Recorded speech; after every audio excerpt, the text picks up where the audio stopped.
this. Fresh off the Palm Beach County, that's where I'm from. When niggas get gunned down and left slung from the thumbs up a fucking round. This ain't accounting for you bitches to come around.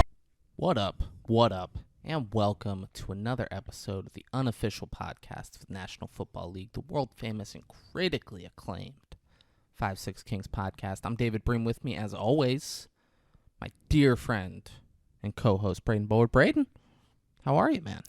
Pretty good, David. Just got done watching this fucking Dino movie. Oh, say it. Dynamite! Dynamite. So, guys, we went and saw Jurassic World Dominion in theaters. Soon as the movie was starting, Braden goes, "All right, time for dinos." And then, he whispered it to me. He wasn't causing a big disruption. And then, waited for a second. Braden talks to me a lot when we're at movies and theaters. He'll kind of whisper stuff to me, and I'll ignore it to kind of give him a subtle, "Hey, man, we're in a movie theater. Knock it off." And, there was, a 3-second pause, and then he went, "Dynamite." I was like, yeah.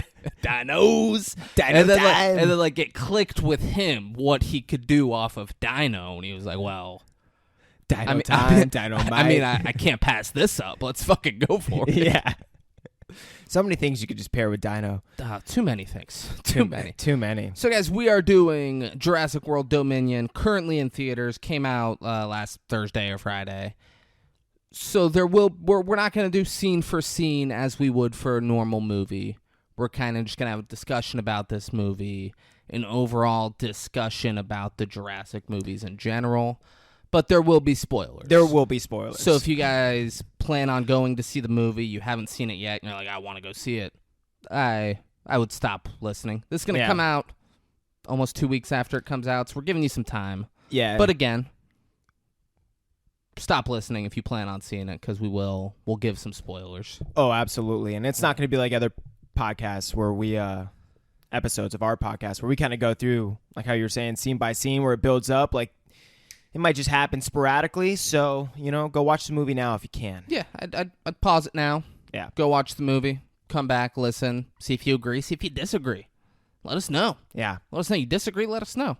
But before we get into it, guys, today this will be coming out on June 20th. Nice. Which means you guys have you guys have 10 days. 10 days to cast your vote for the first annual 5-6 Kings award show. There's still time. So guys, go to 56kings.com. 56kings.com right now. Cast your votes. Cast your votes. Get them in. The award show will record it on the 11th. It'll be posted on the 18th. Big things coming. Yeah. Big things coming. While you're there, check out the other episodes. Buy a fucking shirt. Support the 5-6 Kings. Please. And let us know what you think. One love, baby. One love. One love. All right, so let's jump in. So this is the sixth movie of the Jurassic Park saga. 6 movies. They got you got money. There not any awards yet, but you got money up? Yeah, I got money up. All so, right. what do you think, David? Because I know. I'm guessing the budget, let's say $200 million.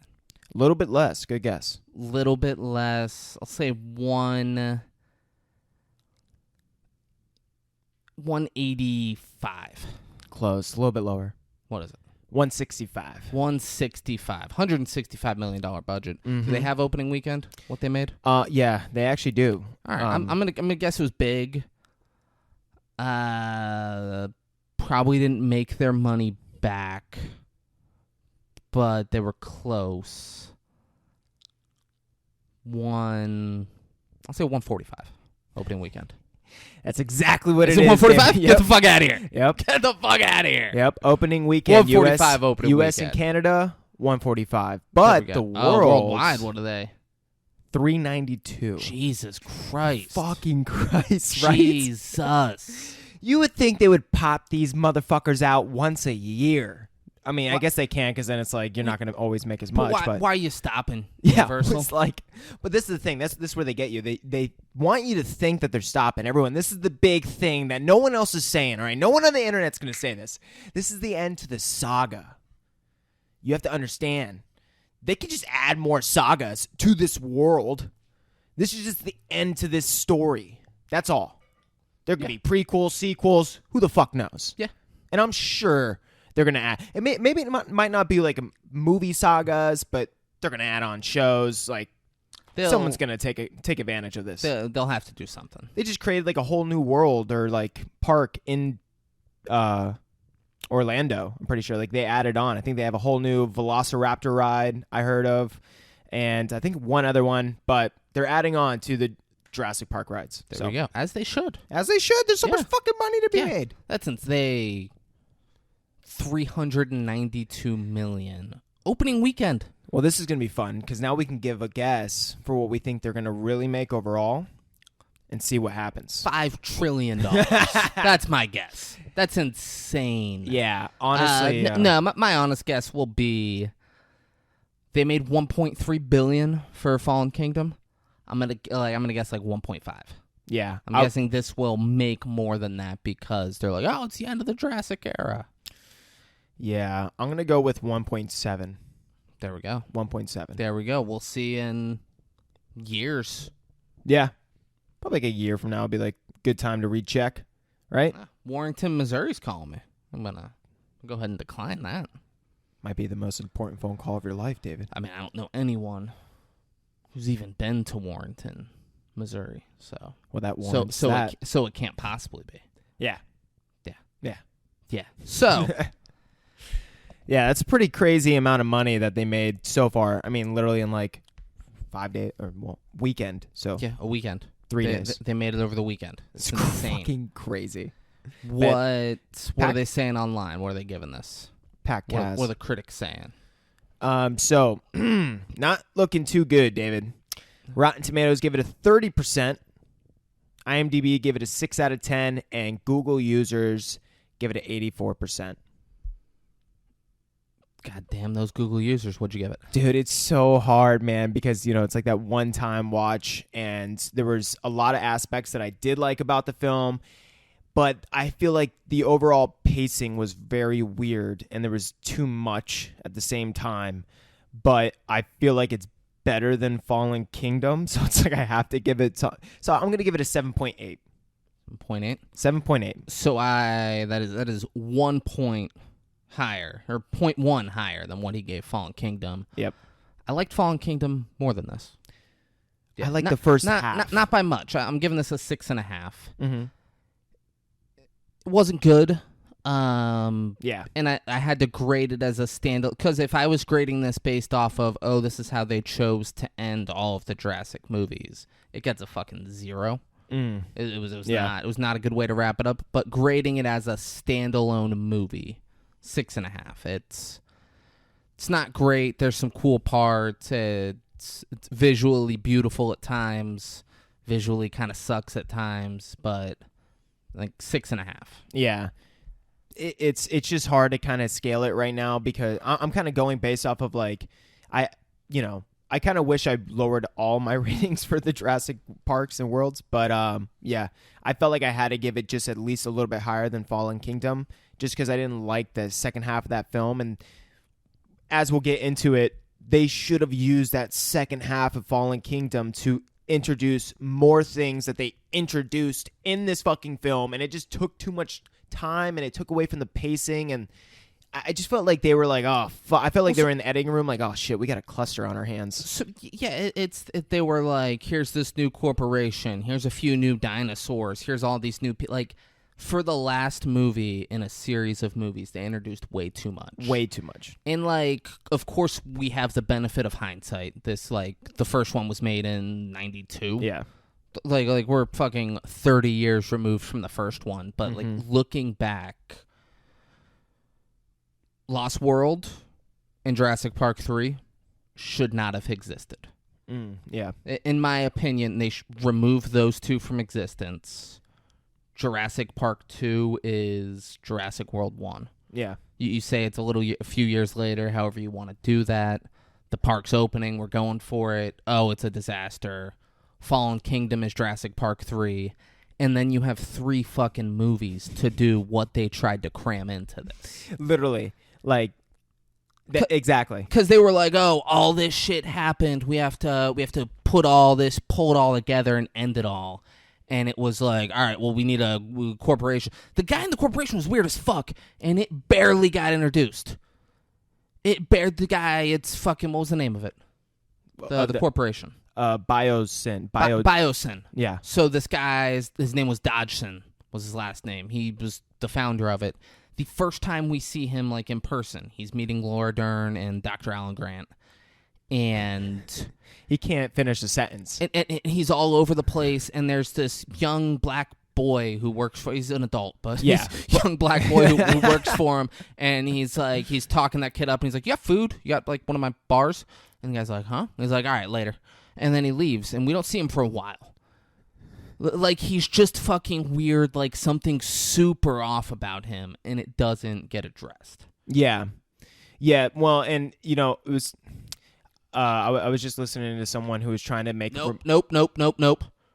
Huh. Braden was watching some video about someone talking about the movie. No, I told him, turn it off. No. Who the fuck is that person? I was going to make it different. So I was watching a video of someone making remarks about Elon Musk and how it was a guy that worked for him, and he compared him to Howard Hughes, and apparently Howard Hughes is a guy that was big into aviation back in the day, and he ended up going fucking, like, clinically insane. So he was like, oh, that was kind of like a bad metaphor, but... He was trying to, like, talk to him, like, Elon Musk one day and saying, like, oh, I was trying to compare you to the young Howard Hughes who was, like, brave to make, like, all these inventions to try and just do more and stuff like that. And he was like, yeah, but I disagree with you, and basically sum it up, because he didn't make any inventions that critically changed the way that humans live. So, like, Elon Musk is trying to... But it was also about the fact that Elon's kind of, like, weird, and it was about the fact that, like, and Elon was addressing it in, like, an interview about this guy making this comment about him, and, like, the interviewer was trying to, like, basically say, like, you know, you're kind of weird in certain ways, and he was trying to say, like, I am, but, like, I don't think I'm erratic. I don't think, like, I am weird, but at the same time, like, I'm sound with my thoughts to the point to where, like, I have, like, a certain goal. So, like, everything might not seem like a certain way to you, but, like, I have this specific... So, like, I think they were trying to... The reason I'm saying all this is I think they were trying to play that guy off of, like, Elon in a way. I don't care about that, though. Okay. Make it 3 fucking movies and Yeah. explain that guy more. You can't put a weird, like, super computer genius person on my screen and have him only be there for, like, 20 total minutes. I agree with you on that, 100%. That guy needed a character arc. I need to understand why he's the way he fucking is. And they were just like, and he dies. He dies the way fucking Newman died. Yep. In Jurassic Park. Like this guy was built up. Like, nothing was different. He had a fucking Barbasol can. Like, they really leaned into it. He was leaving with the Barbasol can, and he drops it, and the fucking poison shooting ones killed him. And it's like, okay, so this guy was supposed to be, like, super genius, but he's ruining the world, and he doesn't kind of realize it. And he just dies, like, real quickly the way, like, the dumb scumbag get-rich-quick guy died. Yeah, one thing this movie did terrible insane. on was building weight to anything. So even for this, I mean, there was no weight for nothing, is like the way it felt. Like, you build up literal... 2 movies to this point, and that's what, if you, like, I was trying to, like, read up on the writers and shit like that, and that's what their whole point was for Jurassic World 1 and 2, was to build up for this 3rd movie, to bring all of the Jurassic Park and Jurassic World together in this final epic saga conclusion, and it fucking falls so, like, short and flat. And it's because, like, they had 2 movies to build it up to have an epic conclusion, but for the 3rd one, they were like, all right, now we're going to introduce a ton of new stuff. So neither was it a epic nor a conclusion, because the way we start the movie is almost the way we end the movie. But they introduce all these other things in the movie that you go into the movie thinking that, okay, they're going to have to fix all of the dinosaurs being free in the world. And it becomes a whole other thing, and that's just like... So you guys remember how in Fallen Kingdom it ends with, oh, we got to coexist with the dinosaurs now. That is exactly how this movie ended. Exactly. It just wasn't Jeff Goldblum in front of Congress saying this. Yeah. It was, so, like, in the beginning, they're coexisting with dinosaurs. Chris Pratt finished The Cabin. Good on him. Yeah. Good on him. Him, Bryce Dallas Howard, and the Dino Girl are all living there. Clone. Yeah, Clone Girl. They're all living in the cabin together, and I guess Blue lives close by, and she has a baby. But like that was all like Fallen Kingdom ended with that being like the okay 3. It's gonna be like, oh shit, we're living with dinosaurs, and they had some of it. Like there was poachers, that was a big part of it, but it was also this huge company Biosyn that didn't exist before. They have a big dinosaur sanctuary, and they're creating these dinosaur locusts. And that are eating all of the crops except for Biosyn's crops. So I kind of like that, but I kind of didn't like that. I like that, but not to take away from everything else. Exactly. Like that's a great idea. If this was the 4th of the 6 movies and they're introducing that as a thing, and you're like, okay, great, let's see how that gets wrapped up. Yeah. This was the 6th movie where it's how are humans and dinosaurs going to live together, and they're like, yeah, but fuck that. Fuck that. Fuck that. It's all about Biosyn and locusts. Well, and they open up the movie with these shots of the way that dinosaurs are basically affecting humans. So we open up with like the Gigantosaurus fucking whale thing, and it eats like a crab fisherman boat. Like sinks a ship. Like there's a bunch of quick shots like that. And it just shows you that, okay, well, this is a problem that needs to be addressed. And at the end of the movie, it's like, oh, well, they're in preservations now. It's great. First thing we see is the Colossosaurus eating the crab fisherman boat. The second to last thing we see is a Colossosaurus just like swimming with whales. Literally. Yes, exactly. And it's just like, it's fine now. It's fine. They figured it out. All right, well, how did they fucking figure it out? Dude. Like the locusts and Biosyn, that wasn't how they figured that out. Exactly. The issue that we came into this movie with, we don't see how it's resolved. It just is. Yeah, it just is. They're just like, all right, we're good. We play God. They're together now. The Triceratops is, which I had no idea they were that big. I would have guessed rhino for Triceratops. Yep. They went elephant. Yeah, so they're roaming with a pack of elephants, which I like the shot, but it's like, dude, like the shots at the end were sick. They were sick. It was pterodactyls flying with crows. Yeah, like it was cool. Horses running with other fucking big dinosaurs. The 2-legged dinosaurs with like the ponytail looking thing in the back. You know. You know what I'm fucking, yeah. No one knows the name of it, but no one knows. They can picture that. Yeah. Like, it was all cool looking, but this movie was billed to be, how are they going to coexist? It started with how are they going to coexist, and it ended with, they just do. It's cool. Well, they're good now. Yeah. They're good. And, of course, like, they can't go back and say Lost World and Jurassic Park 3 don't exist. Yeah. Like, Lost World was, holy shit, we made so much money with Jurassic Park, we have to make a second. I don't know, there's another island, and Jeff Goldblum has a black daughter, and he's got to go there with boogie nights, and speaking of black daughter, shit out. Didn't you think the black woman was going to be his daughter? I really did. I really wanted it. I really did, and it wasn't. Like, if you're going to bring all these motherfuckers together, bring her along. There's a black woman pilot who was helping out Chris Pratt and Bryce Dallas Howard to find. She like flew the raptor there and saw the kid, and she's like, "What's with that kid?" The poachers took the raptor and they took the clone girl to bring to Biosyn because Dr. Henry Wu that was there. And guys, guess what? Henry Wu's not a bad guy. He's not a bad guy. Also, he's not dead. Yeah, like, he got like double fentanyl to the neck. Which you'd be dead in the off last of like one. a quarter it of was that so syringe. Much. It was what they were going to use to take that blue. And they gave him double of it to the neck. He should be dead, but he's not. Yeah, and he's a good guy. He's like the clone girl gets there, and he's like, I can't believe how much I fucked up.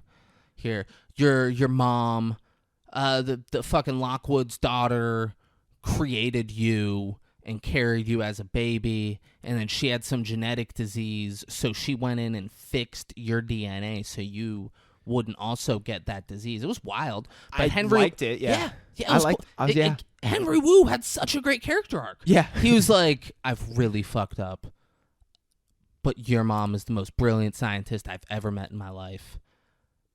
I know if I study your DNA, something that she did will fix this. Yeah. And you're like, all right, Henry Wu. Cool. Let's fucking go for it. Like, yeah. Henry, other than him and Alan and Lauren Dern end up together in kind of a shitty, rushed way at the very end, but whatever. Like, they had a decent character arc. Yeah. Other than that, Henry Wu was the best, without a doubt. Dude, the fact that I don't. The fact that no one died. That's another thing. Like that kills me right now. Like when I rethink about it, in the one of the last scenes that's supposed to be the epic fucking finale conclusion, there's like 8 of them or 9. Not one motherfucker dies, dude. And like there's so Jeff Goldblum was working for Biosyn. That was a big thing. He was whatever the fuck they called. Their in-house philosopher is what his title was. Yeah. And he is teaching like students there.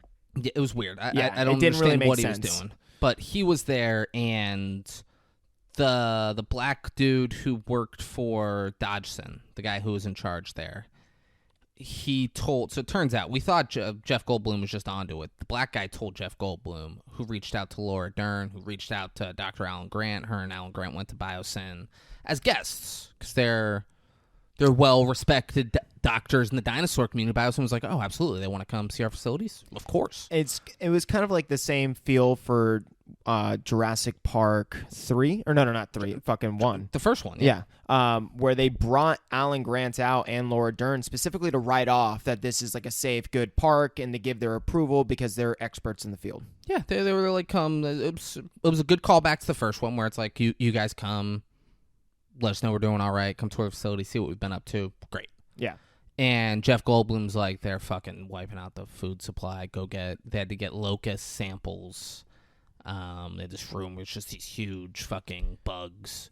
And well, let's say really quick, too, I thought those kids were going to fucking be dead. The first kids that see the locusts and they run into the barn and yeah. So I thought... First time we see it, it's crazy. There's a billion of them, and they're the size of like a small cat, like a cat. Yeah, like a Maltese, but not as cute and flying, and it's a bug. Yeah. And like they just swarm. There's a million, and they're going after these kids, and the kids hide in the barn, and they start breaking into the barn. It's insane. Yeah. I honestly, and the way that they cut from that scene, I thought, ooh, they didn't want to show it. Like, I thought the way the beat was with the cut, yeah, it never gets addressed. Yes, the kids could be dead, but the lady who ran the farm there calls Laura Dern to come check shit out, and she's just too cool about everything. Way too cool. That was like she's one of not my like first... someone who her kids are dead. In the script writing, that was one of the first red flags. I was like, the way she's acting is way too cool. Yeah, like it wasn't even calm. It was like, yeah, they're here. Yeah, pretty nuts, huh? Yeah. Come look at this shit. Yeah. It's like, oh, wow.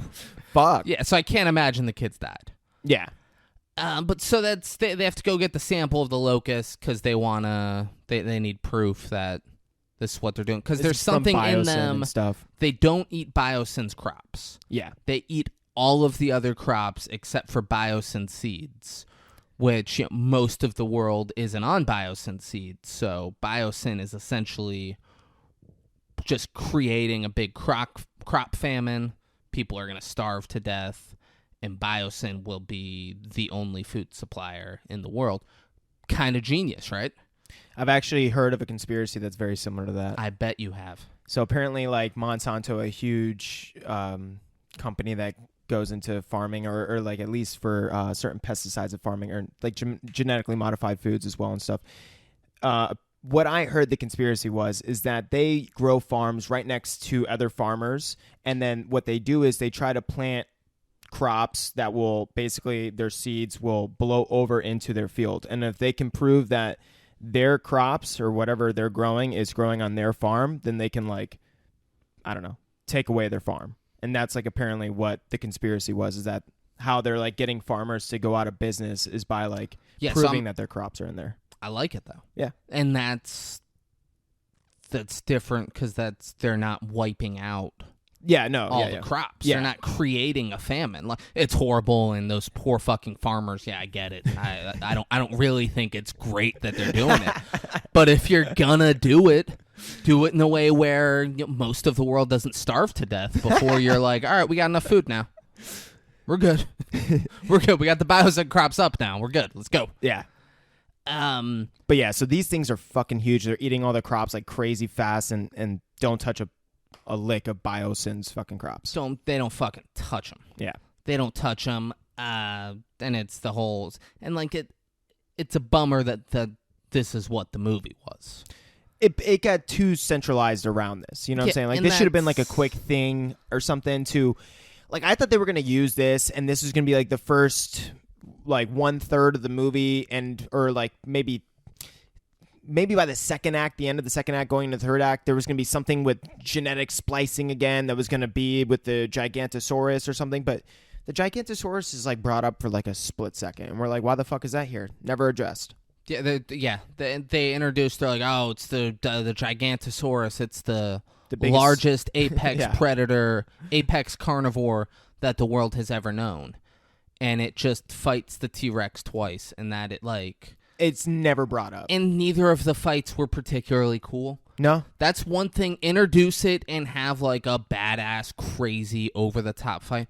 Whatever. And like It's not great script writing, but I'm entertained because it's two crazy dinosaurs fighting. Speaking of which, I loved the fact. So they go to Italy, where there's like dinosaur deals going on, and there's an underground. This is the one part of the movie that I actually really enjoyed. There's an like underground dinosaur market, and of course, if dinosaurs exist and people were able, this is for sure to breed them and like This is the control realism them aspect that they did well. and control. There were fucking dinosaur fight pits. Yeah. and dinosaurs were like fucking cockfighting. Yeah. to death. Like They don't show it.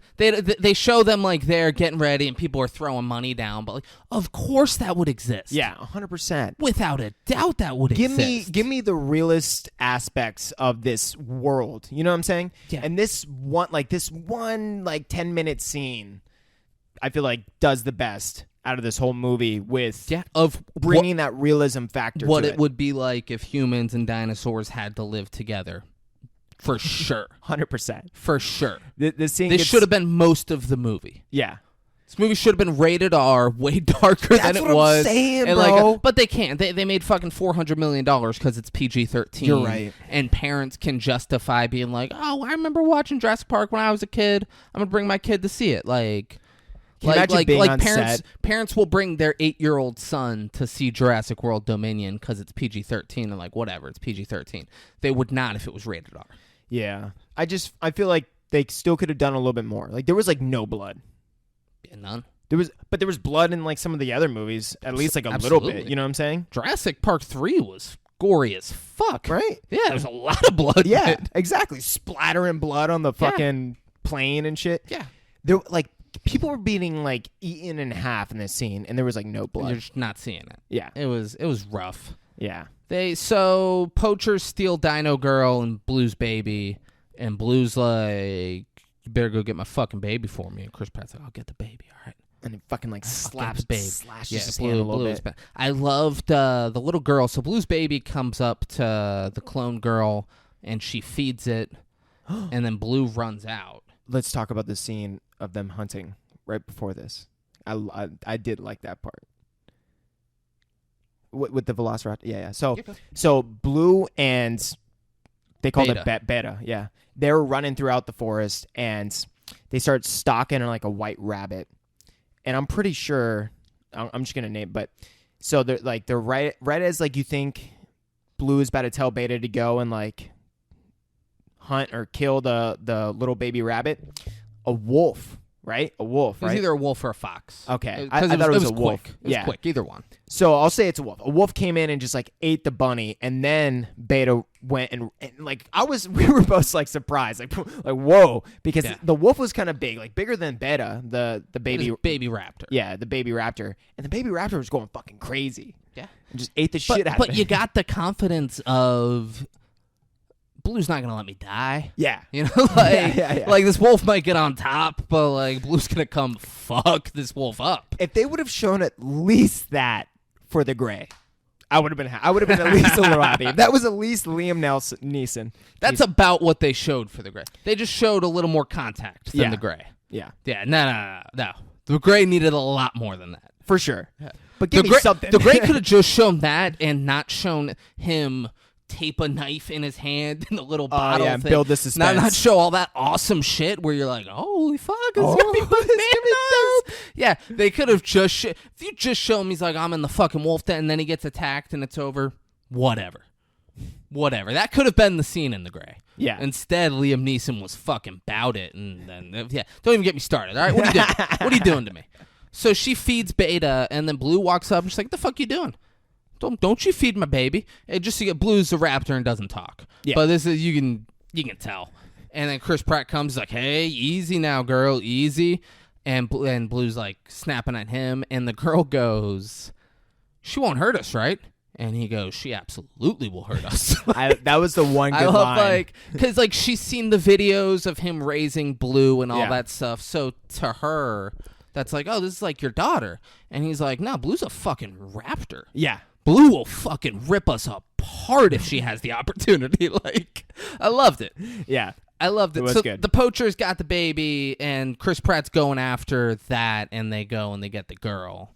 Yeah, the girl just wants to leave the home because she's stuck inside because apparently everyone in the world wants to take her because it's known now globally that she is a clone, and which is kind of weird that that's like so outward to like everyone. Like it was on like the news or something, wasn't it? Yeah, I'm guessing there was information at the thing and Yeah. just got in the wrong hands. And So she keeps trying to whatever. leave the house, Whatever. and obviously Yeah, Chris Pratt. another reason there should have been, and like I'll keep saying it, hindsight's 2020, but fucking Lost World and Jurassic Park 3 didn't need to exist. A second island didn't need to exist. And they should have been spending all the time simplifying this to really sum it up in this last movie, but they try to do too much. Yeah, Yeah. It's fucking disaster. As you guys will see. But so they're in Italy. Fucking in the beginning, Bryce Dallas Howard and Franklin and Hot Glasses, but she doesn't have glasses in this one. They're like going to an illegal dinosaur farm. Like they're breeding It's like a them illegally. Triceratops farm. And there's a sick one, and they get it out of there, and they're getting chased. And Triceratops, like they're in a big field of Triceratops, and they fuck up the trucks. They get out, whatever. They save the Triceratops. Yeah. But then Franklin's like, "Hey, I can't keep doing this. I got a real job where I can do some real good, so I'm gonna leave." And Hot Glasses is like, "Yeah, you and Chris Pratt have that weird thing. You should go just be with Chris Pratt and stop doing stuff like this." Then we never see Hot Glasses again. Never. Franklin's job. Here we go. Fuck yeah, get it out. Franklin works for the CIA. That's the job. So Franklin had a job offer from the CIA. And he was like, but before I accept that offer, I need to go and I'm going to go do this Triceratops farm thing with Bryce Dallas Howard. Like, it's crazy to me. yeah. That's crazy that he wasn't like, hey, Bryce Dallas Howard, I can't go on this trip. I'm working for the CIA now. Yeah, and they try to What- give what him do some you- fucking character arc by making him like take it. You know, he doesn't have his glasses. He's like more mature or something. And it's like, no. This motherfucker was as like fragile as it gets. It's kind of handsome. Yeah, like now they're like making him 360. Yeah. Yeah. He works for the CIA, and so does, they show it quickly on the screen, the people who worked in the control room in Jurassic World 1. The dude from Tag Yeah. and the girl from Crashing with Pete Holmes. They like, he's just going through like different agents, and they were both on the screen. So it was not like we saw them, it was like, oh, they got jobs there. Yeah. Which, what did I say about the control room at Jurassic World? I said it looks like a room where the CIA Oh yeah. would drone strike brown people. And now they're in the CIA. Look at at that. that. David calls it how he sees Look it. at that. Yeah. But, and so does the black French guy who worked with Chris Pratt training the Raptors. He's undercover French intelligence, they said. And there's a Raptor deal going on in Italy. And he's like, Chris Pratt and Bryce Dallas Howard, I'm going to send you out there. It feels like it's like his first day on the job. Yeah. And he's like, I'm going to send you out there.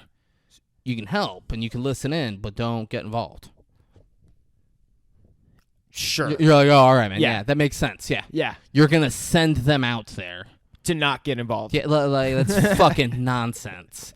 And he sends them out there, and they made the Indoraptor better, which is what I like. The lady's like, it's this hot Asian-looking lady who's from Australia, and she's 40 years old.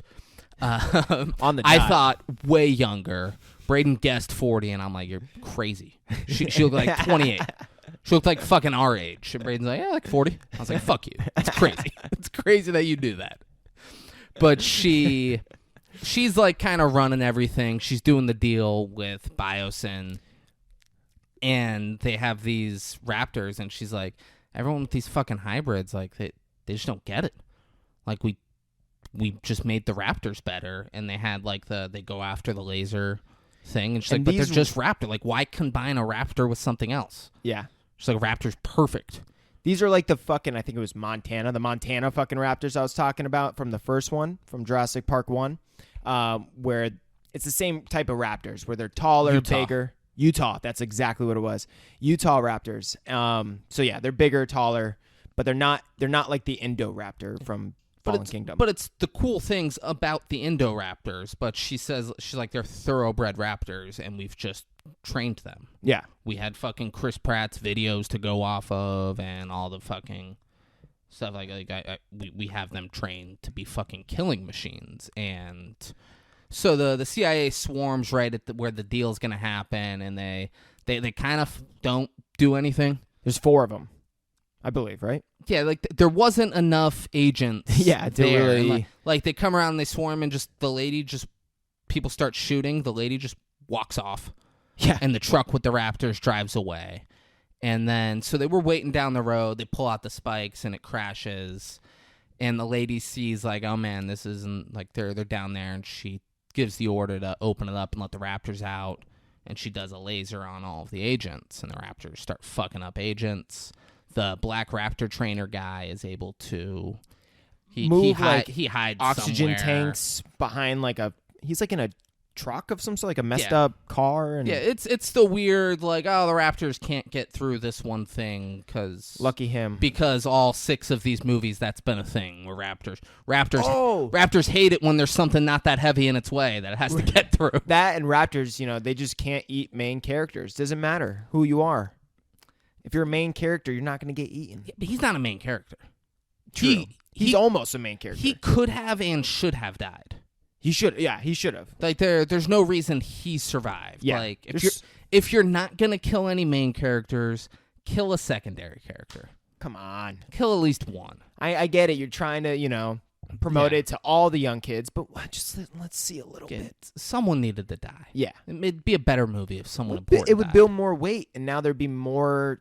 We would all feel more suspense going into the next scene and everything down the line if we know, they are killing off secondary and possibly main characters. Yeah. So Bryce Dallas Howard, she like fucks up the hot lady, and she's like, your kids. They keep calling the girl her daughter, and she's like, it's at Biosyn.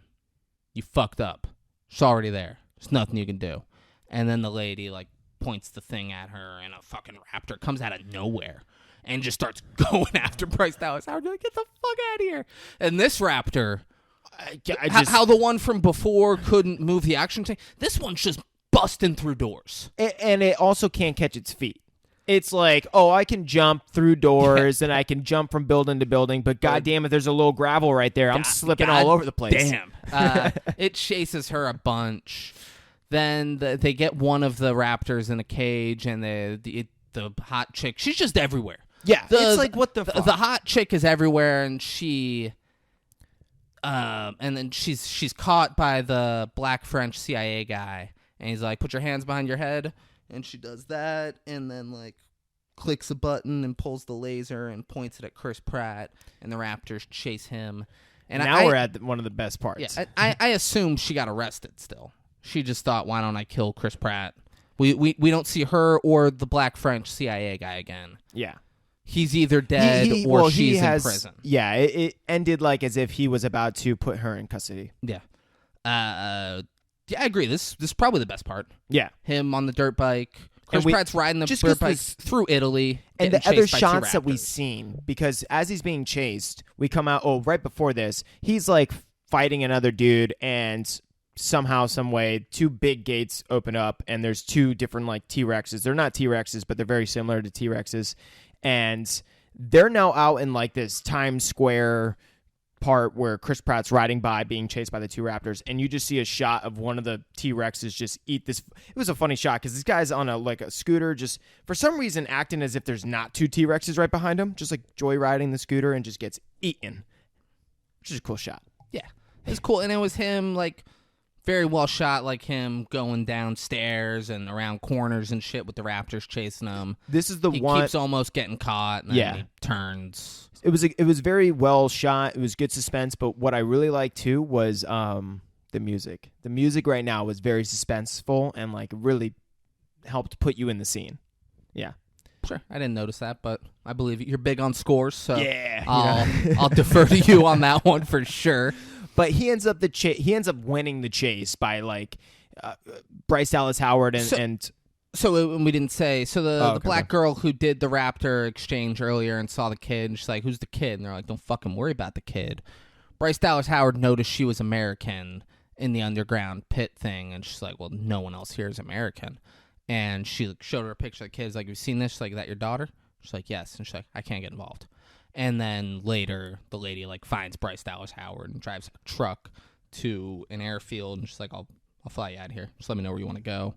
So then Chris Pratt is running from the Raptors. Yeah, and this actually kind of pissed me off because, like, the woman, she said something like, he's not going to be here in time, we got to go. Did it piss you off how, like, he couldn't catch up to the plane until the plane started going faster? Yeah, that pissed me off. Yeah. It also pissed me off that he knew exactly where to go in Italy, somewhere he's probably never fucking been before. Chris Pratt's been all over Italy. Don't you? How dare you? All right, my bad. How dare you? He was born and raised in Italy. Yeah. Yeah, but Bryce Dallas just fucking knew. She's like, yeah, he's going to be here. Start the fucking plane. Start the plane. Start driving. He's, like, having a hard time catching up. There's two raptors on his ass. Then the plane goes faster because it needs to be fast to take off. Yeah. And it starts taking off. And then he catches up. Yeah. And, like, the moment that they, like, put down the fucking ramp, and the moment the ramp starts to come off the ground, he fucking gets on. And I get that you couldn't leave him there. But it gets better. But do something different. One of the Raptors gets on, too. But then the plane starts going up, so they hang on, and then his fucking bike, like, slammed up into the front part of, like, the plane. Cockpit, yeah. And then just starts flying back, hits the Raptor. It was kind of a cool shot, and you just see them fly out. Yeah. A pretty far drop into the water. Yeah, it was nice. It was well shot. Yeah. Like, if we want to be nitpicky over it, like, he wouldn't have gotten on the fucking plane. No. And he would have been eaten. But he did. And it wouldn't be... You couldn't have Chris Pratt die there. Yeah. You could have had him die in this movie. You could have had Bryce Dallas Howard die in this movie. Yeah. Couldn't. So the plane's going, and they have... Because there's a bunch... They call them something different. I'm calling them pterodactyls. I don't give a fuck what they were called. Yeah. And... It was a ginormous... They have, like, systems that don't let... Like, so, like, if you fly over there, the fucking pterodactyls aren't attacking your plane. It's almost like a frequency that deters them. Yeah, and she's calling in the... Like, she's like, hey, I need to land. I got some cargo. And they're like, you don't have fucking cargo? Like, what is this? Yeah. And the dude's in charge, and she goes back and forth with the chick who's running the flight thing, the air traffic controller. And he's like, take down the defense systems. She's like, you serious? He's like, fucking shut them down. Just shuts him down, and the plane gets attacked by pterodactyls, and it's going down. Chris Pratt could have died here. Could have. Bryce Dallas Howard's chair was the only one that had an evac because it's a shitty plane. Oh, he puts on the headset when he gets on the plane, and the black pilot girl goes, "That shit don't work." he's like, all right, it takes off. She's pretty great. She's pretty great, and she's got the diversity that they were looking for, I feel like.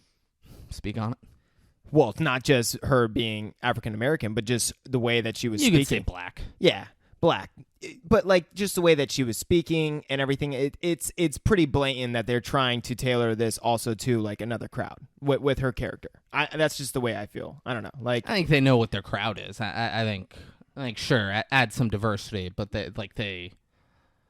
Jurassic World Dominion doesn't think, oh, we're going to have a black pilot lady, so people who wouldn't go see it will now go see the 6th movie in this franchise's history. Like, they knew who was going to see it. They're trying to get everyone involved. She was great And But that's she was great. Yeah. and that's why she was in it. She was fucking perfect. But it pisses me off that she's a random that character. she's black. It pisses me off that they gave a black woman this role. Are you kidding me? No. That should be black women aren't pilots. If you went on a plane and there was a black woman flying, you would leave the plane.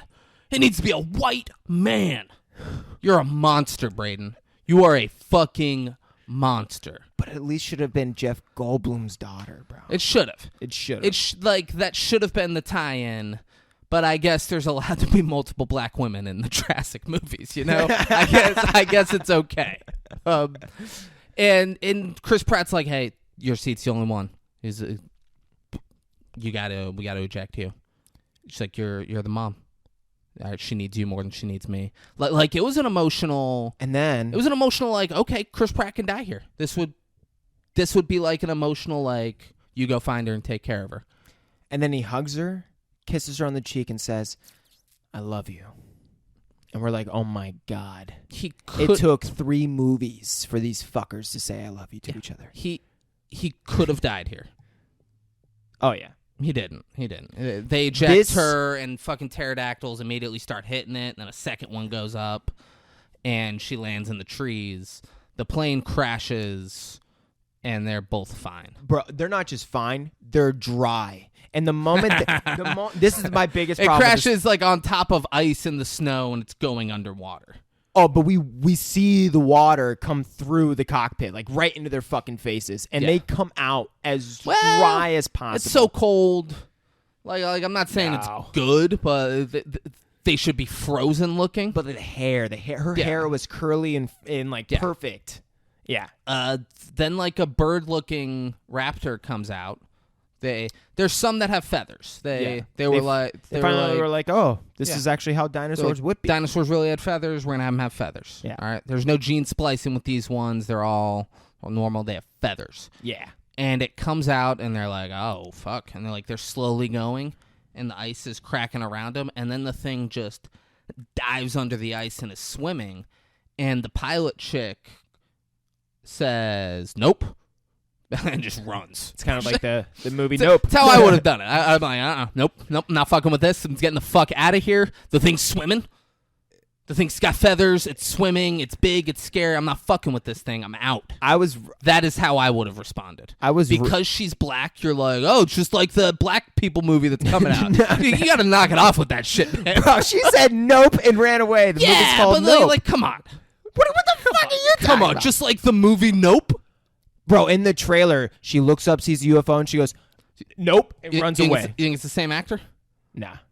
You little shit. But I was really hoping this is once again going to be like The Gray. I thought this was going to be like a Liam. Quit bringing that fucking movie up. Come on, right? no. You didn't Quit bringing think that movie up. No, I've mentally blocked that movie out. Because of how upset I am. You weren't a little let down, though, that they didn't fight this fucking raptor bird? Nah. I was pissed. You get away. Were they going to fist fight it? Something? No, when he pulled out the knife, I was like, I would have been annoyed. If they killed the thing? If he stabbed it to death. I would have been so annoyed if Chris Pratt just fucking hand-to-hand combat beat the thing. I was really hoping it was going to be like they barely survived kind of thing. Like both got like cut up really bad. But no. No, because like he would have died in the plane crash.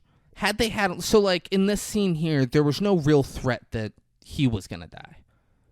Maybe, I thought he was going to die. Maybe she would. They wouldn't have had the whole emotional goodbye and then a plane crash and then, he's completely fine, but this fucking raptor is going to kill him. Yeah. They wouldn't have had that. Yeah. Like there was no real threat. Like, they're going to die here. They run and they go. Bryce Dallas Howard, there's a big bird thing that killed the deer just by swatting it out of the way. This thing was fucking bananas. Yeah. It had 3 long claws, and it just swats the deer, and it's not a carnivore. So it swats the deer, and it's fucking eating leaves. And I've never seen a deer stand so close to anything that's not a deer without flinching. Yeah. That thing waited That until one felt thing... comfortable. Yeah. Bryce Dallas Howard then like hides under the water from it, and it's a scary like, are they gonna get her? She's right below, and then she gets away. They get the sample in there. I don't know. I don't want. Bro. The things all go crazy. They get the sample and they get out.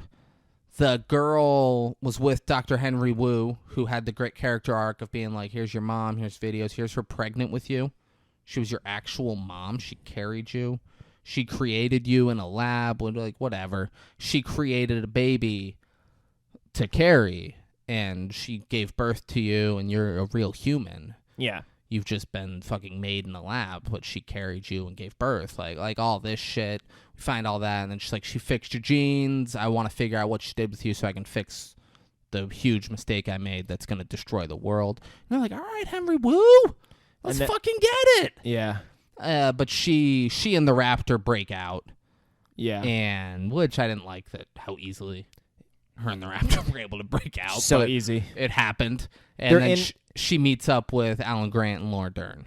They were in like an enclosed fucking place where like they can't get out, but they were able to like fucking slide down some wires or some shit into a different, like it just didn't make. I wasn't crazy about it. Yeah. But she had to get out. She got with Alan Grant and Laura Dern. They went to this pod that they were going to escape with to get out of there and go to the airfield. And the black dude who worked for Biosyn guy shows up and he's like, hey, do you have the sample? And they're like, what sample? What are you talking about? He's like, I'm the one who told Malcolm about it. I told him to reach out to you guys. Do you have the sample? And they're like, yeah, we got the sample. He's like, all right, get in the pod. Get the fuck out of here. Dynamite! And then they were like, hold on. And they look, and he sees the girl. And he's like, you're the Lockwood girl. She's like, uh-huh. He's like, yeah, go with him. And I was like, huh? All right, yeah. This guy's the good guy. Yeah. So they're leaving. Dodgson is on to them, and he's like, I know what's going on here. And he shuts down the pod.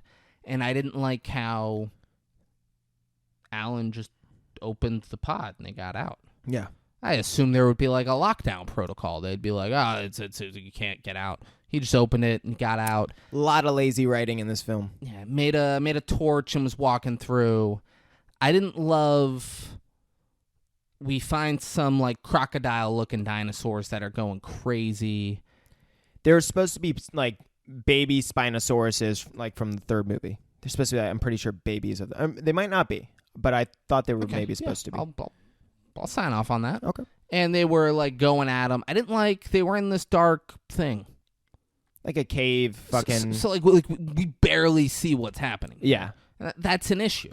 And on top of that, they would be fucking dead. If there's these, like, I don't know, big Spinosaurus fucking things, and they're all over the place, like all over this very dark cave system, that they get fed, like they just drop shit down there and these motherfuckers eat. Those three are dead. You're not dancing around these fucking dinosaurs and then get into the edge of the cave where miraculously... So Malcolm got fired. He gave them his fucking thing to access the full place, and Jeff Goldblum is Malcolm. Yeah. And the Biosyn guy found out, and he fired him and told the black guy to escort him, but little does he know the black guy's in on all this, so he sets him up in a Jeep, and he's like, here's where an exit from the cave where your friends are is. Go save him. He's like, all right. And then he goes there, and he doesn't, there's a code to get him out. He doesn't know the fucking code. Yeah. He never gets it. He thinks he gets it at the end. I didn't like that they... But that the black he guy's watching on a camera, and he just hits it to open it. And he's like, got it. His guesses were like the year Miles Davis was born, and like a bunch of just like, oh, he's cool. Listen to Miles Davis, you know, like beep bop boop boop beep. Yeah, like that's Melody of the Funky Town. There we go. Won't you take me down to Funky Town? That's a good one. That's a good one. It applies. There we go. Yeah. There we go. You didn't force it. Nope. So they get out and they're with Malcolm and they're leaving, and it looks like they're gonna die, and they don't.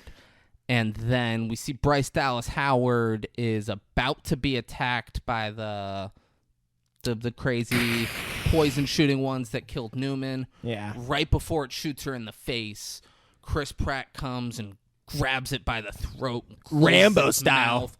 And then the who are you? The black pilot like stabs it in the fucking spine or something. It was the goriest part. They would have raped her 50 times. They would have raped her. They never would have stopped raping her. They love raping. That's all they do over here. They're fucking monsters. Oh, that's a great scene. That's a great scene.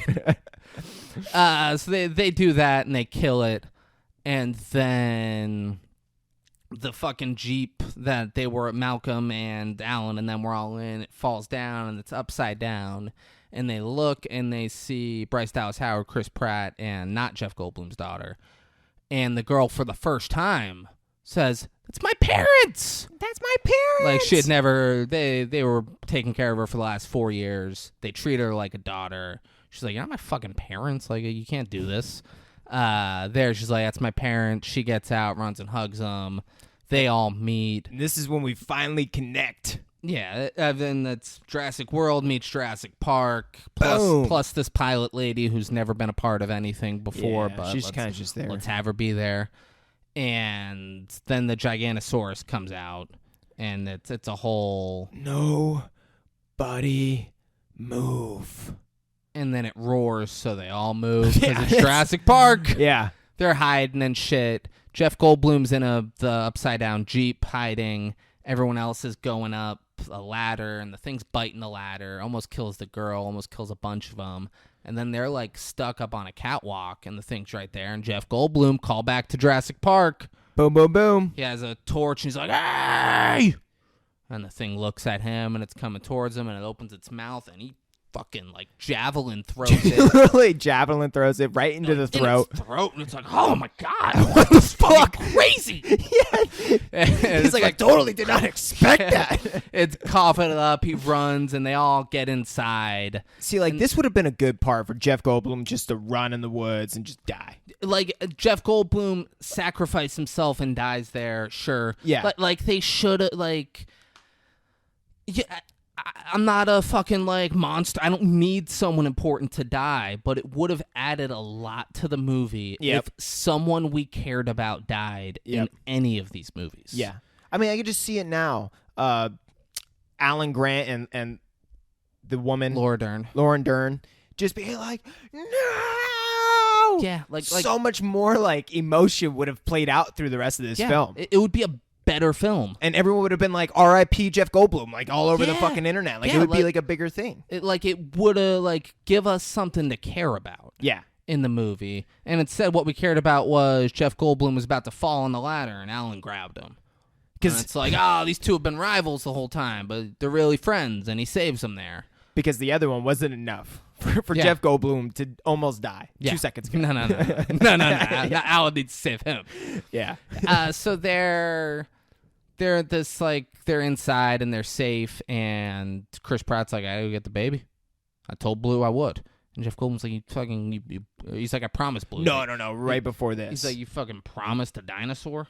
Right before this, they get upstairs, they get inside the thing, and the fucking T-Rex comes through and just starts like trying to get them, and it ends up like getting a cord stuck on its fucking tooth that's like wrapped around the girl, and it starts dragging her. Bryce Dallas Howard, and they like, some of them like grab her. I love this. Chris Pratt runs up with his fucking knife and just starts stabbing the fuck at Gigantosaurus like in the face, and it's not doing a fucking thing. The girl slides the taser to Bryce Dallas Howard, and she tases it in the eye. Yeah. And the Giganosaurus is like, well, that sucked. Yeah, and finally like, something. Backs off and is like, what the fuck, Dude. man? That fucking hurt. First I get a walks javelin. off. Just walks off. Yeah. It was like, these people suck. You know fuck that? These guys. Oh, when the thing dove under the water and all that shit and like almost killed them, Chris Pratt goes, that thing's an asshole, man. Just like that. He goes, that thing was an asshole. Yeah. So they're going. He's like, I promised the Blue that I would bring Beta back. And Jeff Goldblum's like, that's fucking crazy.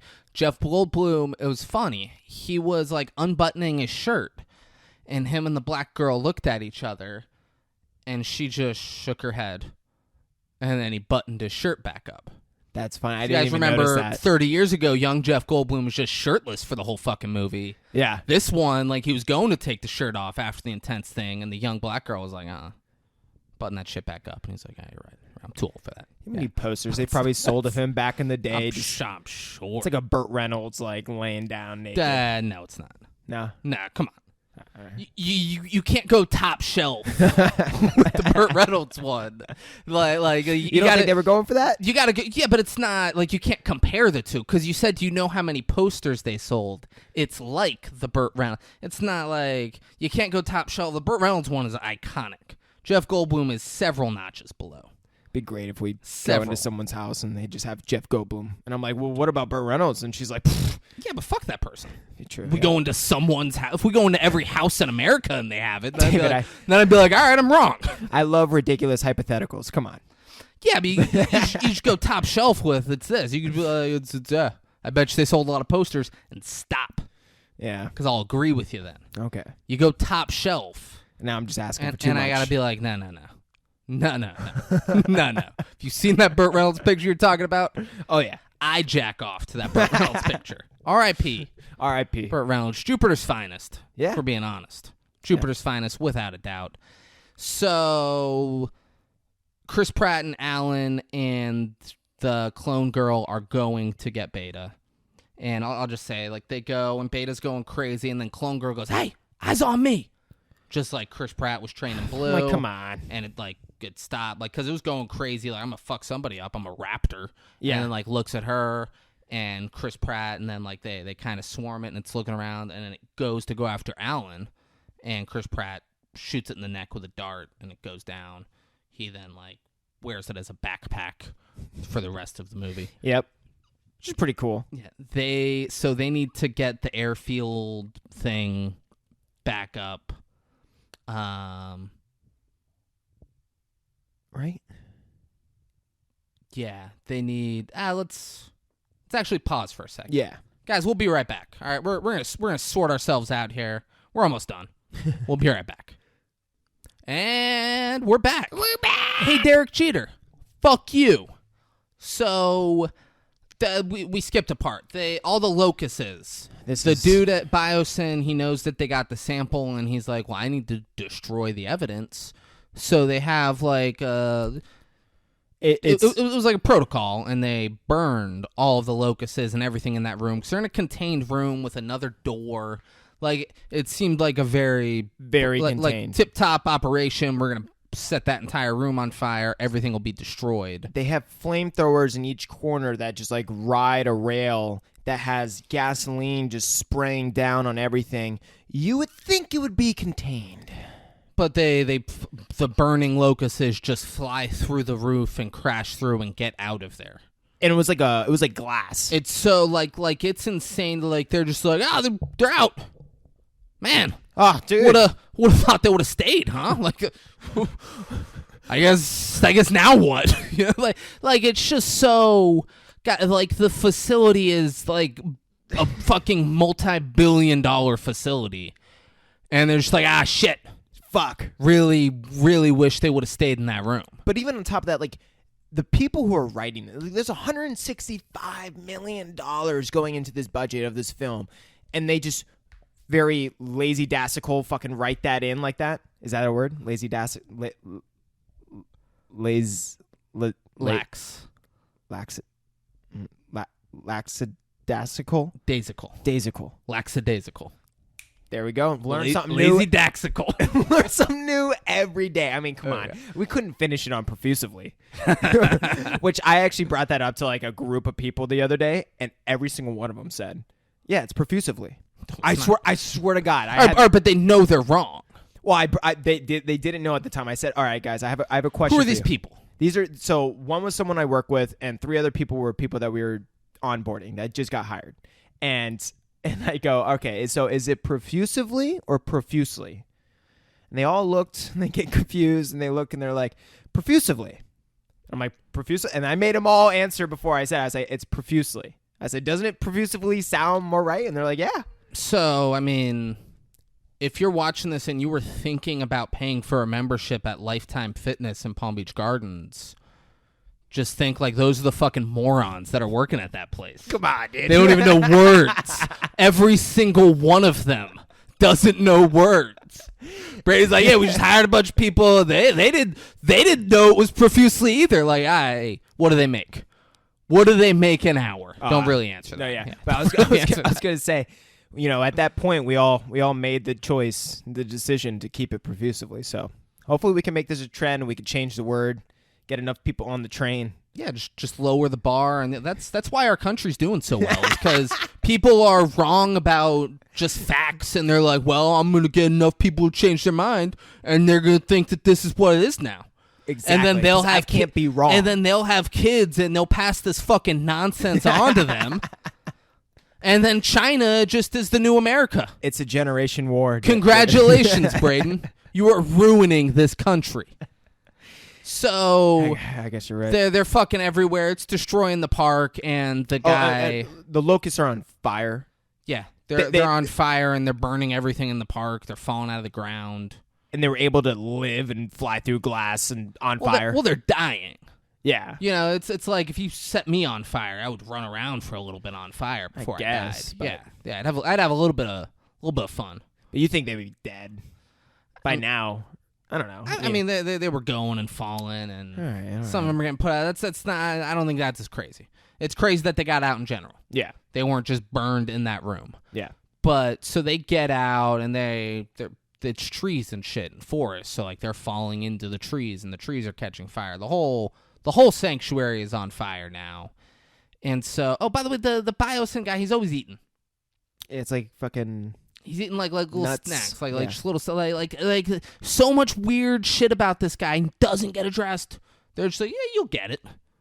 You'll get. We want to introduce him and all this other shit, and we only have one movie to do it. So, you fill in the gaps. All right. We only had a $165 million budget and 2.5 hours worth of movie to do it. You fill in the gaps, David. Yeah. Fuck you, Universal and Amblin. Fuck you. And he says at one point that he's trying to with this.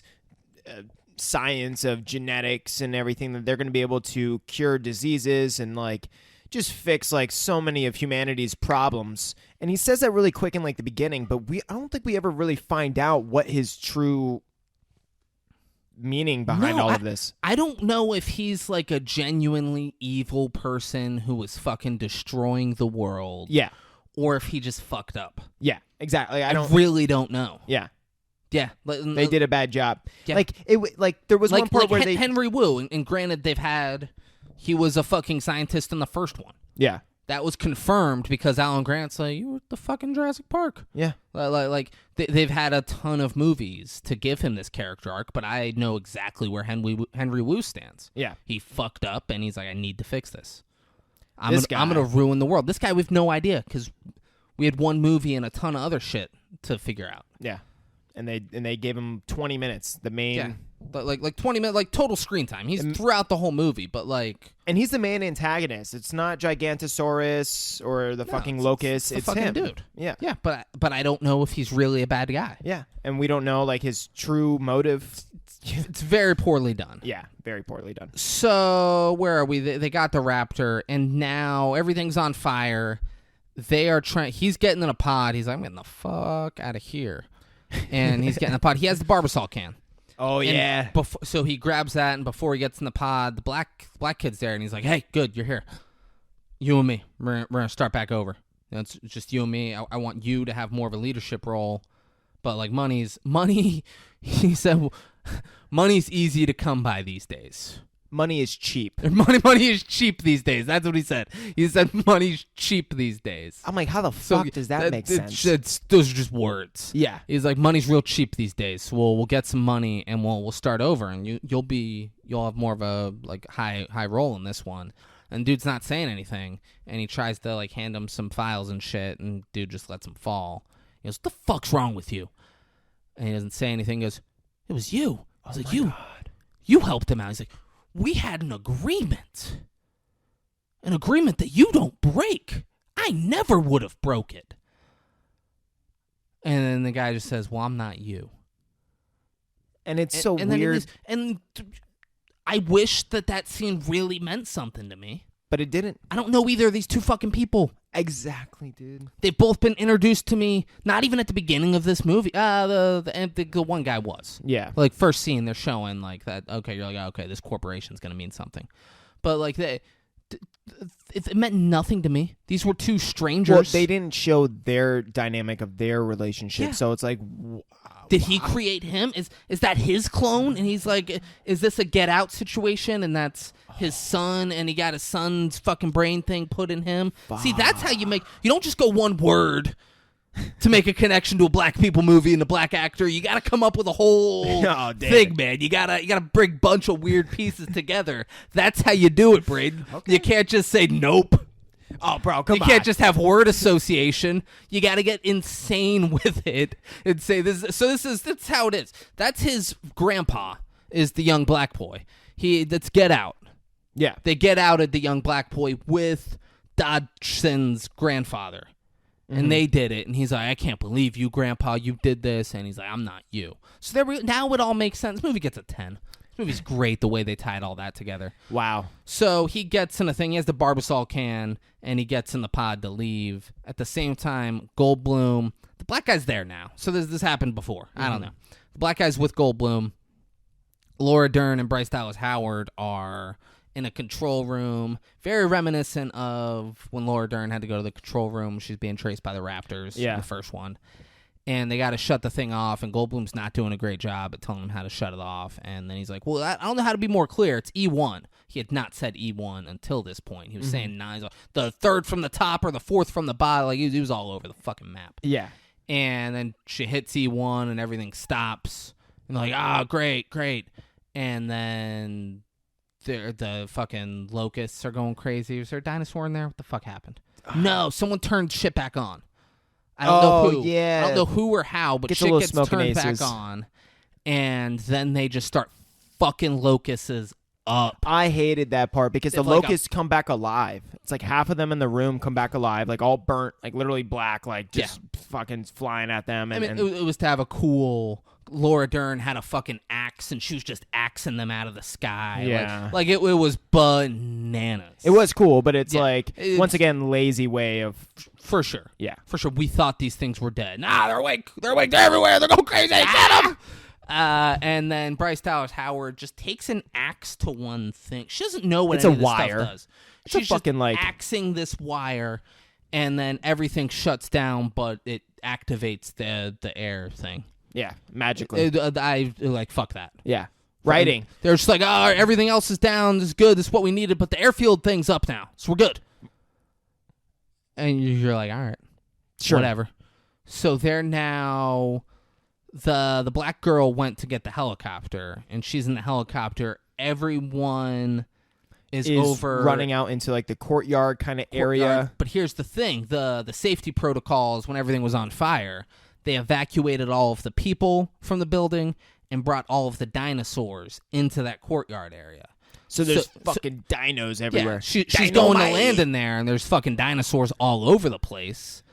She does land, and then the Gigantosaurus walks in, and the T-Rex walks in. And they did it was that was it. It was the base on that. But they did a cool little shot where the T-Rex walks through this circle that's just built into like circle waterfall thing. Yeah, so it's like the exact logo of Jurassic Park. They had that for a split second, which was nice. But yeah, then now we kind of have like a face-off from Jurassic Park 3 where the Spinosaurus versus the T-Rex, they face up, and now it's Gigantosaurus versus the T-Rex.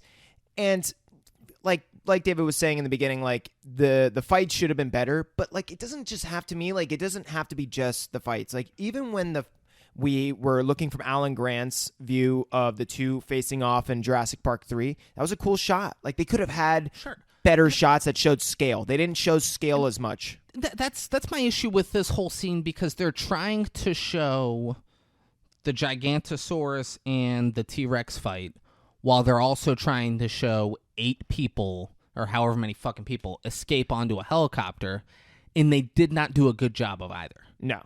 They're both very poorly done. Very poorly done, and it even seemed lazy for the way that, like, there's a part where they fight for a little bit. It's not epic at all, and the T-Rex seems to be dead, and the T-Rex falls down on, like, this platform that basically, like, falls almost right on top of Bryce, Dallas Howard, Chris Pratt, and the young girl. And instead of like running now, they just sit there like, oh no, crushed by the T-Rex. Like, so yeah. Lauren Dern fucking like hops out the helicopter and like runs up to do what Jeff Goldblum has already done, but then Jeff Goldblum and Alan Grant follows them, and it's just like a fucking clusterfuck of like what the fucks. So, but they ran, and then like the Giganosaurus looks at them and roars, and they're like, "Oh, let's back the fuck Yeah, up." like what are we gonna do? And then the pilot chick just grabs a flare and shoots it over to the other side, and the Giganosaurus watches it, and then it hits the like crazy looking bird thing that Chase from earlier, Bryce, the Chase Dallas Bryce. Howard. And that bird thing is like, the fuck is that? And then they look at each other, and they're going towards each other, and the bird thing, they're fighting, and the bird thing's holding its own. Which is like pretty astonishing. Yeah. Everyone gets onto the helicopter, and the helicopter's getting up and getting out of there. And we think the T-Rex is dead. Then zooms in, and we see its eye open. The T-Rex gets up, and the bird thing and the T-Rex are both going at it. T-Rex is biting it. The bird thing hits it. The T-Rex then, like, shoves it into the bird thing, and the bird thing uses its 3 fucking fingers just and through the thing's neck. so it's like a combination of the ending of Jurassic World 1 and Jurassic World 2 for the way that the main dinosaurs died. Kind of, right? Like you had the combo battle in Jurassic World 1, and then you had the Indoraptor I'll go follow through it on that one. Yeah, The that's fair. Triceratops. That's fair. Yeah, absolutely. You know, it was, but once again, it kind of felt like a little forced. Yeah, and it was cool. Don't get me wrong. Yeah, it was cool, Like but- I was like, oh, that's pretty sick. Yeah, Yeah, but like, and like you introduced. they all meet in the. Well, I guess they're all going. They're there. all going there, Yeah. so it made sense that they all had chips in them. By the way, Okay, and then they had like sensor like shock waves that would send them to it. Yeah. Whatever. You can make dinosaurs. You can make them do that. I won't argue that. Mm-hmm. So the helicopter gets out of there, and they're back. They're back in the real world. They give Blue's baby back, and Blue and Chris Pratt Have a little. nod. Yeah. Oh, that before they leave, they're at some airfield, and the little girl's has wounds getting tended to. Laura Dern says, "I guess I gotta go to turn in the fucking samples. Blah blah blah. You can come with me, or you can go back to doing what you've been doing." They kind of teased the whole Laura Dern, Alan Grant sexual chemistry this whole time, based off they were together in Jurassic Park 1, and then she had kids with another dude in 3. Oh, they did have a funny dialogue. And it was like, it was very like, she is now divorced with that guy, and Alan's like, oh, it's my opening. And like, every time he tries to kind of like voice like, I don't want to be alone all these years, like shit like that, like I love you, like I wish we were together. Every time he tries to voice that, he kind of gets cut off. Well, And then at the end right here, he just goes, Laura Dern, I'm going with you. and then Laura Dern does. All right, well, I'll grab you, lean in, I'll kiss it. Yeah, Like- like it was just oh man, we get like it felt like they were like, oh shit, we got to wrap this up with them. Fuck. Yeah, just kiss, Yeah. whatever. Who gives a fuck? Cool. And that's how they did it. The last scene before this whole thing, when it comes to like Alan Grant and Laura Dern being together, they were also with the young girl, and she like questioned them, like, "Are you guys together?" And they're like, She's like, do you have kids? And Laura Dern's like, oh, I do. "Oh, I got 2." Yeah, Like she was like happy to say it. And the kid's like, not with him? She's like, no, we're just old friends. And Alan Grant goes, yeah, old friends. And the little girl's like, huh. Yeah, it was like super Yeah. awkward. So they go, and Alan Grant and Laura, they're making announcements about how they're going to testify in front of Congress. Henry Wu he goes to get on the fucking helicopter with everyone, and he's like, I need the girl. I need to study her, and I can fix this. And the girl's like, yeah, it's okay. Because she met with him earlier. She realizes. Like it was built up to where when he showed up at the end, I knew, like, everyone else would be skeptical. I knew the little girl was gonna be like, no, it's okay. I trust him. Yeah. Like you have that feeling when you get to that. Yeah. So he figured out the locust thing apparently, but he still, those huge fucking things were flying in some crop field. It didn't look safe or fun or cool. For him to be alone, no way. But he was like, we're good. He was like happy. He's like, we did it. All right. You know what? Who the fuck? He's a fucking doctor, scientist guy. Who the fuck am I? You know? know? What I would have loved is he puts all that time and energy into that one locust. He sets it free. The moment he sets it free, like a pterodactyl comes by and just fucking eats it and just like flies off, and he's just like, fuck. Or like the other locust just like cast out that locust and just kills it. Like knows it's like a hybrid, something's weird with it. Yeah, but they had to finish everything here. Yeah. You're right. But they didn't finish shit because one of the last shots we see as well is like 3 T-Rexes and like a preservation of some sort. It's like, you're not going to keep these things preserved or in a fucking park of some sort. Like, we just went through 6 movies of that. So they're saying the Biosyn Sanctuary is now a global sanctuary. It's protected land. Dinosaurs are going to live there and roam free. Blah, blah, blah. That's happening. Triceratops are going to hang out with elephants, and Colossosauruses are going to swim with whales, and all the people are happy, and Alan Grant, Laura Dern, and Jeff Goldblum, they're going to testify in front of Congress, and everyone's going to be happy. The end. Dynamite! Yeah. Like it's not, and hindsight's 20/20. I think you change nothing about Jurassic Park 1. Yeah. Jurassic Park 2, you said it years later, and they're like, fuck it, we're opening the new park. Yeah. And so, like, Chris Pratt couldn't be a part of it. I get that. I get, like, you can't go back and change time and all that shit. But, like, opening a new park in number 2, number 3, the fucking volcano, we got to get them all over there. And then you have 3 movies to tell the rest of it. Yeah. To talk about the genetics with the girl, to bring in the new bad guy. All of that shit. Instead, in Lost World, they like cartoonishly brought them to San Diego, and it like, aside from everything, it was an isolated incident. Yeah. And 3, some kid that we don't fucking care about, who we never heard about until 3 exists. Like, I don't think they had any idea they were going to come back years later. And how would they? Yeah. They were going to come back years later and be like, all right, we'll wrap everything up. Like, because they wouldn't have done Lost World. They wouldn't have had the fucking kid from The Patriot be the main story in the 3rd one.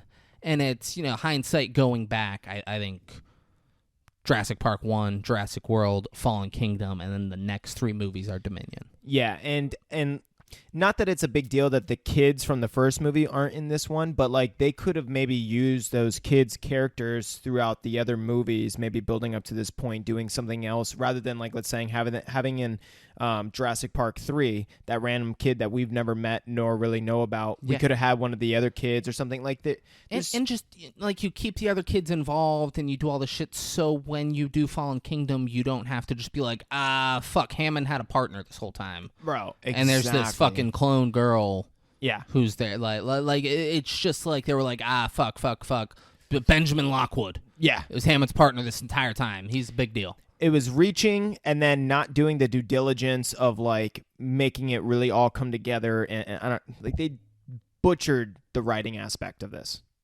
Yeah, whether it was the dialogue or just like writing out the way that these scenes are going to play out, it was just, I think, poorly written and just lackadaisical. Lackadaisical. So it's lackadaisical, but how were you gonna say it the first time though? Lackadaisical. Lackadaisical. I like lackadaisical. Right? Sounds nice. Yeah, like my big takeaway after like all is said and done is, like, legitimately, Jurassic Park was great. They should have stopped. Just kept it that one and done. And so, like, money over everything, I get it. Yeah. I would not have stopped if I was Universal Pictures. I saw all that money coming in. I never would have stopped. I would still be making them nonstop. But just the fact this has been almost like 40 years that they've been making this, they could have made an overall better story. Yeah, like, they butchered it from, had Jurassic Park been a standalone movie, would have been great. Yeah. But, like, just everything after Jurassic Park, they've kind of butchered. They've not done well, and it's a shame. Yeah. Forced and reaching. Yeah. It's like the feel of it, It's just, and at the end of the day, I think what a lot of these sagas are starting to learn when they're concluding all these, like, sagas that they're, like, restarting 10, 20 years later is, like, you think like what the viewers want. At the end of the day, they don't just want, like, bullshit. They want something that is like that builds actual emotions to tie. Like, we don't want just to see crazy animatronics or CGI and just be like bored with kind of like the overshock of like some of these views. We want to have like the buildup of like emotions to it. Otherwise, like, we can't connect just through. And like I bring up the Avengers a lot, but the Avengers did all of that. Like, No, yeah, they did. Like I don't want to overshoot and say that it's a perfect movie, but like, Talking about Infinity. yeah, but like all of them together, like they are insane, awesome graphic, crazy action, crazy fight sequences. They tell a story to where like you're emotionally involved. Yeah, The whole way through. yeah, Jurassic Park didn't do that for me. yeah. And like maybe you got to kill some people I care about to get me there, maybe. But like, you know, Marvel told a very good story start to finish, and Jurassic Park was kind of, it felt like just a cash grab. And like, heighten the stakes. Like, let's say they kept a lot of things the same. Show us that the world is going to shit. Don't have like some fucking fat dude being like, oh, well, in 3 weeks I can't eat this fucking bagel. Yeah. Like, show me people starving. Yeah. Like, there's like a heightened sense to like, oh, we need to fix these fucking locusts now. Otherwise, everyone's going to die from starvation. Yeah. Something. Yeah, instead it was just like, oh, this is probably going to happen. This might happen in like Yeah. a year, a couple years from Yeah, now. let's shut it down. Yeah, that's another thing. Like show it being imminent. Yeah. Not, oh, we got it soon enough. Nobody died. Nobody died. We're good. We're like, all right, I don't give a shit then. Yeah. I need people to die. You need to raise the stakes. You need to find a way, and they didn't. Yeah. Yeah. All right, guys, that's the Jurassic Era. Unfortunately, that's the Jurassic Era. Dynamite. Could have been great, but they shit the bed. Yeah. We're gonna take a quick break, but you won't even know it was a break. We'll be right back. We'll tell you what's next for the 5-6 Kings. So stick around. And we're back. We're back. Hey, Derek Jeter, fuck you. So that's the end of the Jurassic Era. You know, they kind of shit the bed on the sequels. But Braden, you know what movie just fucking nailed the sequel? And God willing, there will be another sequel. The Nutty Professor. The Nutty Professor, guys. If you haven't seen The Nutty Professor 2, it's just as good as the first. You might be thinking David Nutty Professor was perfect. How could that be? Eddie Murphy figured it out. Yeah. All right, he fucking figured He's it a out. fucking wizard. Yeah. You know what movie I haven't seen, nor have I seen its sequels? Sequel, at least one. Maybe there's multiple sequels. I don't know. The movie we're doing next week, guys, we're doing Magic Mike, suggested via the website. Gotta shake the fucking junk. Via the website by Frank Forte. A fat, greasy guinea that I've worked with for like 5 years now. But he's talked this movie up for the entire time I've known him. And I'm like, I don't think I'm going to watch it. He's like, dude, it's like Magic Mike 2, XXL, Dongfest. I'll give you that. He's like, the first one, he's been saying this for years. First one, it's a good movie. It's directed by Steven Soderbergh. It's great director. He's like, and it's like just like a fucking real, this guy needs money, he's stripping. He's like, it's a good movie. You should check it out. So whatever. I now have a podcast where I check out movies and talk about them, so why not take a suggestion now? He did it through. If I had to guess, because I've never seen Magic Mike, I'm sure Magic Mike, the first one, is like an actual good film, good cast, and they probably didn't show too much dong and focus more on the script and the writing and everything and the acting. Second one, they're like, man, everyone's been asking for more dong. Yeah, we're going all dong in the All second. dong, yeah. Yeah. So we'll see. Do you guys want to watch Magic Mike before we do a podcast on Magic Mike? You should watch Magic Mike before we do a podcast on Magic Mike. Here's where you can watch Magic Mike before we do a podcast on Magic Mike. It's available on HBO Max. Wow. The future streaming home of the 5-6 Kings. I mean, like, why go any further? Go subscribe to HBO Max. Push it to the max. They're eventually going to be, we're going to be exclusive to them. We will only stream on HBO Max, so you might as well get in now before then. The best streaming service that there is. Absolutely. Mm-hmm. Absolutely. It's also available on Hulu with a premium subscription, or you can rent it for $3.99 on YouTube, Google Play, Apple TV, Vudu, Amazon Prime. Magic Mike, 2012 drama comedy, Hour and 50 minutes. I kind of, like, I haven't even seen it yet. I kind of wish it was 20 minutes shorter. Yeah, me too. Whatever that extra 20 minutes is going to be, I'm going to be like, it could have cut 20 here. Yeah. They could have cut it. But we'll see. Maybe they couldn't. Maybe I'll watch it and be like, man, they used every fucking second of that movie. Like, so we'll see. Yeah. Magic Mike, that's what we're doing next week. Fuck yeah. So, Braden. Yeah, David? You know, we've been doing this for a while now. Yeah. And, you know, like, I just, my memory ain't so good. It You know, happens. so, like, we did Jurassic World Dominion because, you know, you've been suggesting all the Jurassic Park. Man, what are you going to do now that we're done? You gotta think of a movie now. That's gonna be wild. I'm going to have fucking dino withdrawals. You're just gonna pick. You're gonna be like, they made a bunch of Star Wars movies. We'll do Star Wars now. Yeah, we are not doing Star Wars. So we did. Never you know, say never. We did Jurassic World Dominion because that was your pick. Did Departed last week because, you know, it was my pick. We're doing Magic Mike next week because Frank Forte suggested it. But, like, how did Frank Forte suggest it? And, like, let's say, you know, someone who isn't a fat, disgusting, greasy guinea, let's say they want to suggest a movie. You're like, man, like, I can't wait to hear them do Magic Mike. I love doing Jurassic World and The Departed, but I want them to do my favorite movie. How would they go about telling us to do their favorite movie? I mean, no matter if you're a fat, greasy guinea or if you're just a normal human being like me and David, all you got to do is go to the 5-6 Kings website, which is 56kings.com. Hold on. So you mean FIVESIXKING.com? Yep. It's that easy, David. And what, like, once you're on like the homepage, like, well, I'm sure they'll show like all of the episodes and stuff, and they probably have like a bar on the top where you can click on like episodes, like go look at reviews, and there's written reviews as well. Well, there's a section that as you the can video. click submit, Oh, David. let me get there. I'm going over the entire website. Oh, okay. Going over the entire website to get to that. Just making sure. And there's probably another tab where it says awards, and you can vote on the first annual 5-6 King Award Show before June 30th. Before June 30th? Before June 30th, you go and you vote on the first annual 5-6 Kings Award Show. Oh, I bet those are so fun to click. It's select. so much fun. Yeah. It is so much. I just scroll through it several times a day. Just to reread, just to get a I'm chuckle. Like, oh, man, this is going to be so great. I can't wait for this award That's show. a great category. And there's probably a merch section where you go and you can buy some sick 5-6 Kings shirts. Yeah. And then what? Is there a tab that says, like, submit ideas or something? Yeah, there is a tab that you just click. It says submit, and then, you It just says put, submit ideas? well, it's submit at the top. Just submit. You click submit. At least that's the way it comes up on mine.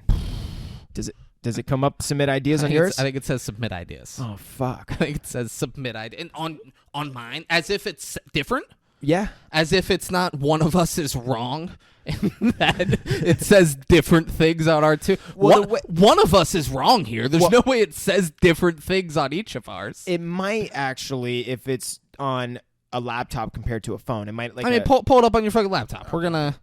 Don't worry, people. I know your Wi-Fi is not working on my phone right now. We're gonna get to the bottom of this real quick. Yeah, one of us is wrong. It either says submit or submit ideas. So it says submit ideas. Look at that. It does say. And on submit mine, it ideas. says submit ideas. No, but I'm So telling you. you're no, dude.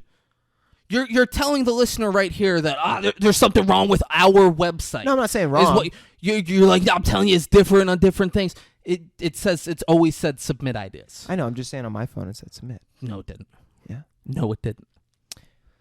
When you bring it down in the drop down bar like that, and then it'll say it fully. But if you're looking at the home screen, This is insane. What's happening right here, guys? So you go to 56kings.com. It's your one-stop shop for all things 5-6 Kings. Even though Braden wants to try to say it's different on some formats, it's the same everywhere you go. It's 56kings.com. You click the your submit. one-stop shop for all things 5-6 Kings. And Braden, like they know where to go for all of that now. Yeah. They know that every new episode is available on 56kings.com. You don't have to go anywhere else.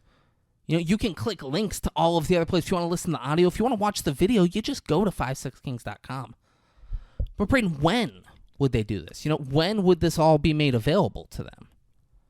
When do the new episodes of the 5-6 Kings podcast come out? Every motherfucking Monday. So hold on, like every motherfucking Monday.